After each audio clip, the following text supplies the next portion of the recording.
Avec notre invité ce soir, nous abordons un sujet délicat et sensible, c'est l'avortement. Pour en parler, voici Christine Rodriguez, responsable du service orthogénie à l'hôpital Joseph Ducoing. Donc on peut dire aussi centre IVG. L'orthogénie, en fait, je ne sais pas si ça parle à tout le monde, mais c'est l'ensemble des méthodes médicales de planification et de régulation des naissances. Voilà, comme ça c'est fait. Aujourd'hui, ce qui est pointé du doigt à travers un rapport qui a été rendu récemment public, c'est la prise en charge de l'interruption volontaire de grossesse qui paraît déficitaire. C'est-à-dire que l'accès à l'IVG est difficile parce qu'il n'y a pas assez d'établissements qui pratiquent l'IVG.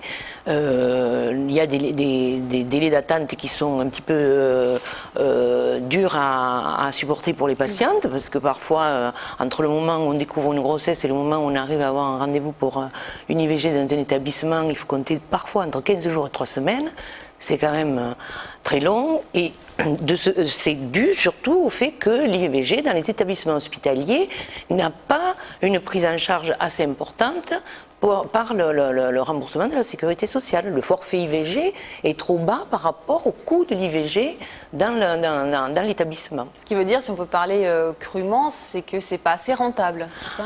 On ne parle pas en termes de rentabilité, mais il y a des actes à l'hôpital qui sont excédentaires et il y a des actes qui sont déficitaires. Par exemple, une intervention du même type dans un service de chirurgie, comme une aspiration ou pour une fausse couche, ou, le prix de la journée est 3 fois plus élevé pour cet acte que pour l'IVG, alors que c'est les mêmes actes qui doivent être réalisés en termes de prise en charge par le médecin, les consultations, le bilan biologique, l'échographie si besoin, et l'hospitalisation, l'anesthésie, le passage au bloc si c'est une méthode chirurgicale.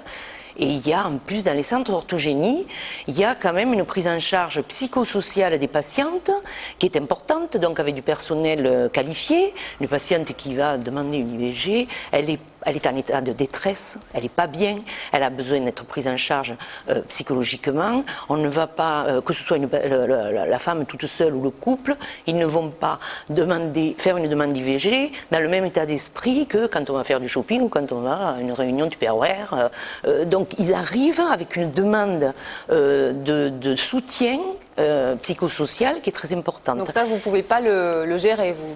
On le gère, c'est difficile. Mais voilà, on n'a pas assez. Dans notre hôpital, à l'hôpital Joseph Ducoing, on a un service orthogénie qui tourne parce qu'il y a une attitude de la direction et des médecins qui est une attitude volontariste qui fait qu'on fait des IVG, même si l'acte en lui-même n'est pas équilibré au niveau du budget. On les fait. Mais ce n'est pas dans tous les établissements hospitaliers qu'on peut faire ça. Parce qu'il y a une prise en charge qui est trop lourde et donc des lits qu'il faut mettre à la disposition et c'est pas partout qu'on peut le faire. Du coup, vous avez en général plus de 1000 IVG à traiter chaque année. Oui, tous les ans. Pour depuis votre quelques service, années, oui, on est entre 1100 et 1200 IVG par an. Oui. C'est dans quelles conditions le faites-vous? Du coup, c'est. On a un service avec des lits d'accueil. Non, donc un service pas qui est négligé, tout normal. Non, pas du tout. On a le personnel. Vous avez les moyens c'est bien ce que je vous expliquais. Il y a une volonté de la part de la direction et des médecins qui doit exister, qui doit se trouver sur le terrain et dans l'établissement.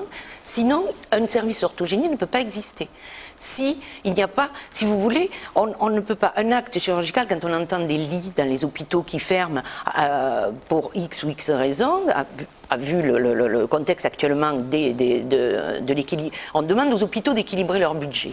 Alors pour équilibrer un budget, on ne leur demande pas de faire des bénéfices, je suis d'accord, mais pour équilibrer un budget d'hôpital, bien il faut que les remboursements des actes soient à hauteur de ce que coûte l'acte.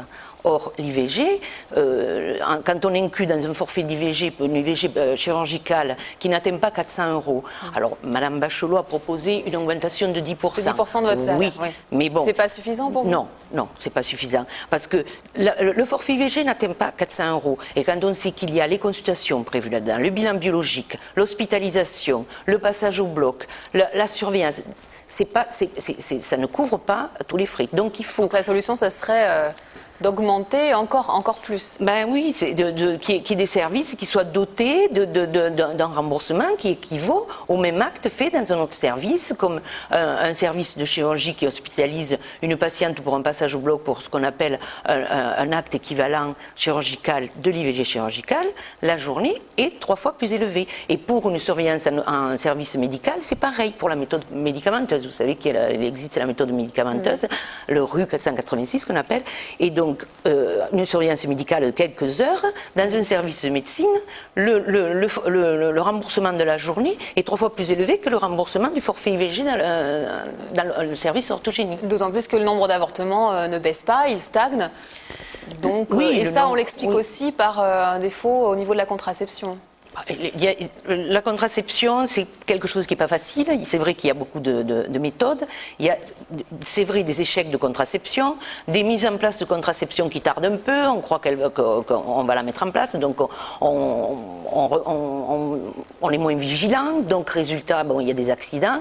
Et puis, il y a aussi le fait que, parfois, le fait de ne pas faire de contraception, c'est, mais peut-être, on peut être parent, ou il y a une différence entre le désir d'une grossesse ou le désir d'un enfant et avoir une grossesse et avoir un enfant. Et souvent, dans le conscient et l'inconscient se passent des choses qui font qu'il y a les accidents à ce moment-là. Bon, alors, on rappelle le numéro 0800 90 70 qui s'affiche à l'antenne.